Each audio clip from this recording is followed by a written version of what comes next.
ظاہر ہے، جو باطن ہے، جو اللہ کل شیء قدیر ہے، وہ خدا جو بے مثال اور لازوال ہے، تمام تعریف اس بات والا شریک کے لیے۔ دیکھیں ماشاءاللہ سب کو علم ہے فطرے کے بارے میں، روزے کے بارے میں، اور امید ہے انشاءاللہ آپ حضرات نے فطرہ ادا کیا ہوگا۔ جیسے کہ شریعت کا حکم ہے ہر نفر پر 3 کلو فطرہ نکالنا واجب ہے۔ ویسے ہی ماشاءاللہ کئی روز سے یہ دوپہر کی نماز کے بعد بیان ہو رہا تھا، کل رات بھی بیان کیا، لیکن ضرورت ہے اس کی۔ اور ایک اور غلط فہمی ہے ہمارے معاشرے میں، وہ یہ کہ اگر شام کا کھانا، مغربین کا کھانا کسی کو کھلا دیا تو فطرہ واجب ہو جائے گا۔ ایسی کوئی شرط نہیں ہے، جب مہمان کہلائے آپ کا، یعنی کہ آپ کے اگر کوئی پہنچ گیا آپ نے کھلا دیا تو آپ کا مہمان شمار، ایسا نہیں ہوتا ہے۔ قصداً مہمان ہو جی نہیں، رات کو ٹھہرے بھی نہیں، لیکن اگر غروب آفتاب سے پہلے آ رہا ہے پھر وہ آپ کا شمار و مہمان کے زمرے میں آئے تب فطرہ اس پر واجب ہوگا صاحب خانہ پر، اسی گھر میں ٹھہرے گا۔ اور دوسری بات یہ کہ فطرہ وہی نکالا جاتا ہے جو وہ زیادہ سے گھر میں چیزیں استعمال ہو رہی ہو۔ ایک چھوٹا سا واقعہ، کیونکہ عید کا روز ہے نا، اس کے بعد انشاءاللہ آپ کی ذہنوں کو تمام 2-4 فقہ مسائل کروں گا، آپ کی آنکھیں نم ہو جائیں اور ذہن تمام کروں گا کہ جب عید کا چاند نمودار ہو گیا تو جناب حسنین، امام حسن امام حسین اپنے والدہ گرامی کے پاس آئے، آ کے کہتے ہیں والدہ، بچوں کے اندر ایک خاصیت ہوتی ہے نا کہ بچے جب نیا لباس لے کے آتے ہیں تو بچوں کو دکھاتے ہیں، دیکھو ہمارے والد ہمارے لیے لے کے آئے، ہماری والدہ ہمارے لیے لے کر آئی۔ تو دونوں بچے آئے، آنے کے بعد کہتے ہیں سب کے پاس نئے کپڑے ہیں، ہمارے پاس نئے کپڑے نہیں ہیں کیا؟ تو جناب سیدہ نے کہا تمہارا لباس جنت سے آئے گا۔ کہنے کے بعد بی بی مصلی پر بیٹھ گئی، کہنے لگی خدایا میری بات کی لاج رکھ لینا۔ تو لکھا ہے کہ ابھی فاطمہ زہرا کے ہاتھ دعا سے ہٹے نہیں تھے کہ رضوان جنت نے دق الباب کیا۔ جناب فضہ قریب گئی، کہا کون؟ کہا انا خیاط الحسنین، میں امام حسن اور امام حسین کا خیاط ہوں۔ ٹوکری لا کے فاطمہ زہرا کو جو کھول کے دیکھا، اس میں 2 چھوٹے چھوٹے کرتے ہیں، 2 ٹوپیاں ہیں، 2 عبائیں ہیں، 2 قبائیں ہیں۔ ایک سبز جوڑا تھا جو امام حسن کو پہنایا، جو سرخ جوڑا تھا وہ امام حسین کو پہنایا۔ پہنانے کے بعد اپنے نانا کے ہمراہ چلنے لگے۔ ایک مرتبہ دیکھا کہ سواریاں ہیں، سارے بچے اپنے اونٹوں پر، ناکوں پر سوار ہیں۔ کہنے لگے نانا سب کے پاس اپنی اپنی سواریاں ہیں، ہمارے پاس کوئی سواری نہیں ہے۔ رسالت جھک گئی، دونوں بچوں کو اپنے کاندھوں پر لے لیا کہ بیٹا جدھر جدھر تم موڑو گے ادھر ادھر رسالت مڑتی چلی جائے گی۔ کیا عزت، کیا عظمت، کیا تعظیم، کتنا بڑا مقام ہے۔ اگر رسول نماز پڑھاتے ہوتے ہیں، آنے کے بعد رسول کی پشت پر سوار ہو جاتے ہیں۔ کئی دفعہ تو ایسا ہوا ہے کہ رسول نے اپنے ذکر سجدہ کو بہت طول دیا ہے، صحابہ آگے بڑھتے تھے نا تو اشارے سے ہٹا دیا کرتے تھے، انہیں نہ ہٹاؤ۔ آج عید کا دن ہے نا، جب یہ اسیران کربلا، جب یہ لٹا ہوا قافلہ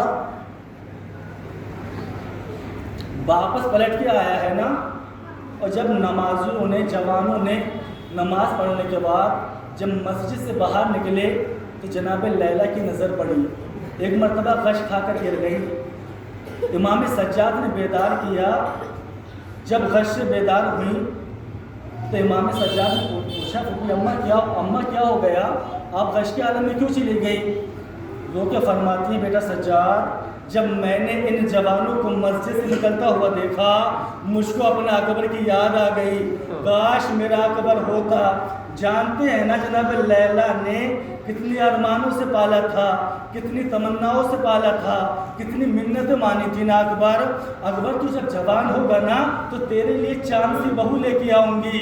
کربلا کا میدان آ گئے نا، حمید ابن مسلم کہتا ہے کہ میں نے دیکھا کہ جب جناب علی اکبر خیمے سے باہر نکلنا چاہتے ہیں، بیویوں کا ہاتھ آتا ہے، اکبر کو پھر اندر لے لیتی ہیں، پھر گریہ ہوتا ہے، اکبر پھر چاہتے ہیں باہر کو آئے، پھر بیویوں کا ہاتھ آتا ہے، پھر اکبر اندر آ جاتے ہیں.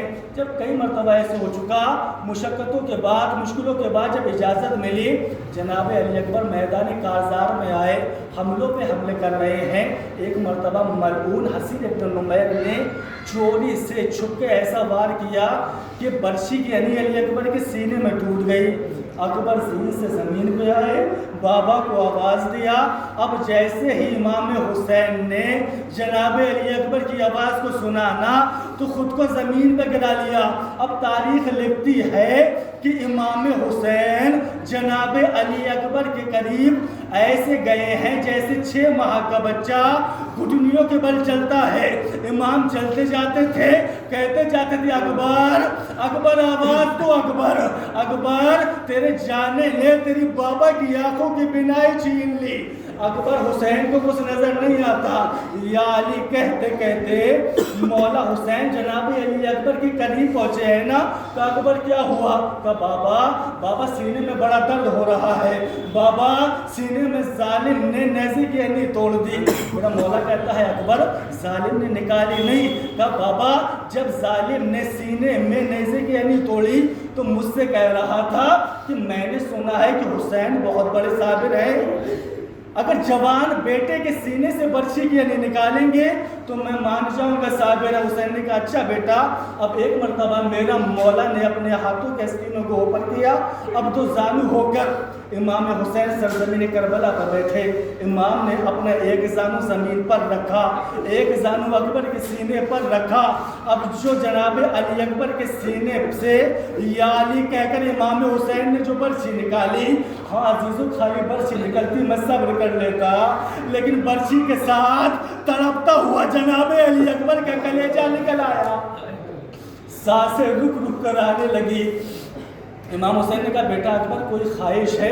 کہا ہاں بابا, جب مدینے سے چلا تھا میں نے سغرا سے وعدہ کیا تھا, سغرا میں تجھے لینے آؤں گا, سغرا اگر میں نہ آ سکا تو کسی کے ذریعے تجھے بلوا لوں گا.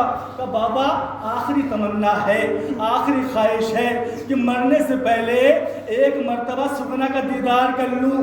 اب امام وقت نے اپنی 2 انگلیوں کو اٹھایا. کہا اکبر کچھ نظر آیا؟ کہا نہیں بابا کچھ نظر نہیں آیا. کہا اکبر دیکھ اب کچھ نظر آیا؟ کہا ہاں بابا, اماں زہرا کی دیوڑی پر کوئی ضعیفہ اپنے بالوں کو بکھیرے ہوئے سر پہ ماتم کر کے کہہ رہی ہے میرا اکبر نہیں آیا, میرا اکبر نہیں آیا.